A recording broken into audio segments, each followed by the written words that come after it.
Bismillahirrahmanirrahim. Assalamualaikum warahmatullahi wabarakatuh. Baik teman-teman sekalian, jika kita mengamati dinamika pemikiran yang berkembang di media sosial akhir-akhir ini tentang isu khilafah atau tentang tema khilafah, maka kita dapat mengelompokkan orang-orang yang berkomentar tentang khilafah ini setidaknya menjadi dua kelompok, yaitu kelompok yang pro khilafah, mereka setuju dengan penerapan khilafah, dan yang kedua adalah kelompok yang tidak setuju dengan khilafah. Mereka yang mengatakan bagian dari kelompok yang mendukung khilafah pada umumnya cenderung memahami khilafah sebagai sistem dan entitas politik yang baku, yang permanen, dan bahkan menjadi bagian dari ajaran agama. Sedangkan mereka yang menolak khilafah atau tidak setuju dengan ide khilafah mengatakan bahwa ajaran khilafah tidak ada di dalam Al-Quran dan tidak ada di dalam Islam. Nah, sekarang mari kita kaji sebenarnya apa makna khilafah ini di dalam Islam. Khilafah di dalam Islam sebenarnya dia adalah bentuk masdar. Dalam bahasa Arab dia adalah bentuk masdar dari kata khalafa yakhlufu yang artinya mengganti. Orang yang melakukannya atau orang yang melakukan perbuatan mengganti disebut dengan khalifah. Nah, di dalam Al-Quran kata khalifah disebut dua kali, yaitu di dalam surat Shad dan di dalam surat Al-Baqarah ayat 30. Sekarang mari kita pahami surat Al-Baqarah ayat 30. Bismillahirrahmanirrahim. Wa idh qala rabbuka lil malaikati inni ja'ilun fil ardi khalifah. Qalu ataj'alu fiha may yufsidu fiha wa yasfikud dima wa nahnu nusabbihu bihamdika wa nuqaddisu lak qala inni a'lamu ma la ta'lamun. Wa idh qala rabbuka lil malaikati, dan ketika Tuhanmu berkata kepada para malaikat, wahai para malaikat, sesungguhnya aku akan menjadikan di atas muka bumi seorang pengganti, seorang khalifah. Maksudnya di sini aku akan menjadikan manusia sebagai pengganti di atas bumi. Qalu, maka para malaikat menjawab, ataj'alu fiha may yufsidu fiha. Apakah kalau engkau menjadikan manusia sebagai khalifah, bukankah mereka berpotensi untuk merusak bumi?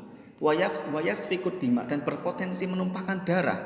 Wa nahnu nusabbihu bihamdika wa nuqaddisu lak. Sedangkan kami para malaikat senantiasa menyembah engkau dan senantiasa mensucikan engkau. Qala inni a'lamu ma la ta'lamun. Kemudian dijawab oleh Allah bahwasanya inni, sesungguhnya aku Allah, a'lamu, mengetahui, ma la ta'lamun, apa yang kalian para malaikat tidak mengetahui. Jadi manusia diciptakan sebagai khalifah di atas muka bumi ini membawa 3 misi. Misi pertama adalah memakmurkan bumi. Misi yang kedua adalah mendamaikan antar umat manusia, dan misi yang ketiga adalah mengajak untuk menyembah Allah Subhanahu wa taala. Ketiga misi ini sebenarnya memiliki konsekuensi ilmiah. Misi memakmurkan bumi mengharuskan manusia untuk mempelajari ilmu tentang bumi, ilmu kealaman. Misi mendamaikan antar umat manusia juga meniscayakan kita untuk mempelajari ilmu-ilmu sosial. Dan misi untuk mengajak manusia kepada tauhid, untuk menyembah Allah, juga mengharuskan kita belajar ilmu-ilmu agama. Sehingga sebenarnya kalau kita ingin benar-benar melaksanakan tugas sebagai khalifah, seharusnya kita adalah pembelajar sejati, seharusnya kita adalah penuntut ilmu sejati, seharusnya kita adalah peneliti sejati. Karena tidak mungkin merealisasikan 3 misi tadi itu, memakmurkan bumi, mendamaikan antar umat manusia, dan mengajak kepada menyembah Allah tanpa ada kekuatan ilmu pengetahuan. Maka ayat setelahnya, ayat 31 yang menyambung ayat tentang khalifah ini, Allah berfirman, wa 'allama Adamal asma'a kullaha, dan Allah mengajarkan kepada Adam al-asma'a, nama-nama benda di alam semesta ini, kullaha, seluruhnya. Apa artinya? Nama-nama benda di sini. Artinya adalah mengajarkan ilmu pengetahuan. Jadi sebenarnya tugas manusia sebagai khalifah itu bukan tugas politik. Itu adalah tugas yang memiliki makna yang sangat luas. Tidak bisa diterjemahkan sebagai tugas dalam hal kenegaraan atau politik praktis, tidak bisa. Dari ayat ini kita bisa memahami bahwa khalifah dalam makna sebenarnya memiliki pengertian yang sangat luas. Tidak bisa dipahami hanya sebagai sistem politik saja. Karena apa? Tugas khalifah itu merupakan tugas individu setiap manusia.